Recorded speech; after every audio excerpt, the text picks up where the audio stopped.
দেশের বাজারে সয়াবিন, সরিষা, পাম অয়েল সহ বিভিন্ন প্রকার তেলের দাম বৃদ্ধি পাওয়ায় দিনাজপুরের হাকিমপুর উপজেলায় সরিষা চাষে ঝুঁকেছেন কৃষকেরা।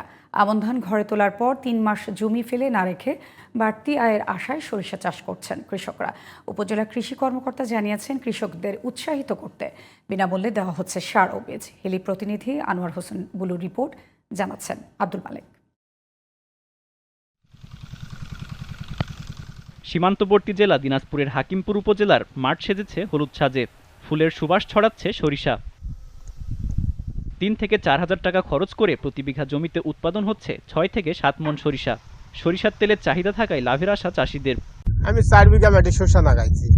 সরষা ৬০ থেকে ৭০ দিনের ভিতর আসে, এটা একটা বাড়তি ইনকাম। তেল খেতেও পারি, বিক্রি করে দিয়ে আবার ওই সরষার টাকা দিয়ে আবার এইদিকে ইরি আবার কিছু টাকা পয়সা লাগলে ওই দিকে ফির দেওয়া হয়। সরিষা থেকে তেল পাই, খোল পাই, বিভিন্ন ধরনের সুবিধা পাই আমরা। ধান আবাদ করার পরে আমরা গোবর টবর সার দিয়ে আমরা সরিষাটা চাষ করি।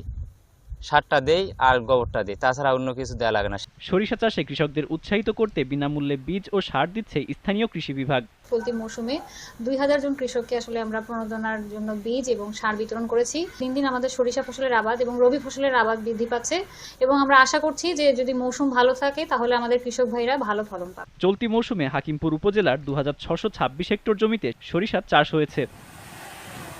আব্দুল মালেক, জিটিভি নিউজ। ভৌগোলিক অবস্থান, ঐতিহ্য ও সংস্কৃতিতে এগিয়ে থাকা ময়নামতি অঞ্চলকে উপজেলা ঘোষণার সময়ের দাবি বলে এক গোলটেবিল আলোচনায় মত দিয়েছেন কুমিল্লার বিশিষ্টজনেরা। রোববার জাতীয় প্রেস ক্লাবে কুমিল্লা বিভাগ ও ময়নামতি জনপদের উন্নয়ন বাস্তবায়ন কমিটির উদ্যোগে এই আলোচনায় প্রধান অতিথি ছিলেন বিএনপি চেয়ারপারসনের উপদেষ্টা, জাতীয় সংসদের সাবেক হুইপ মনিরুল হক চৌধুরী। কমিটির আহ্বায়ক প্রকৌশলী আব্দুল মুন্তাকিমের সভাপতিত্বে ময়নামতি সহ কুমিল্লার বিভিন্ন অঞ্চলের বাসিন্দারা এতে অংশ নেন। সদস্য সচিব দিদারুল আলম দিদার ও যুগ্ম সদস্য সচিব আলাউদ্দিনের সঞ্চালনায় এই গোলটেবিল আলোচনায় বক্তারা অবিলম্বে কুমিল্লা বিভাগের পাশাপাশি ময়নামতি, মোকাম, ভারেল্লা উত্তর ও ভারেল্লা দক্ষিণ ইউনিয়নের সমন্বয়ে ময়নামতি উপজেলা ঘোষণার দাবি জানান।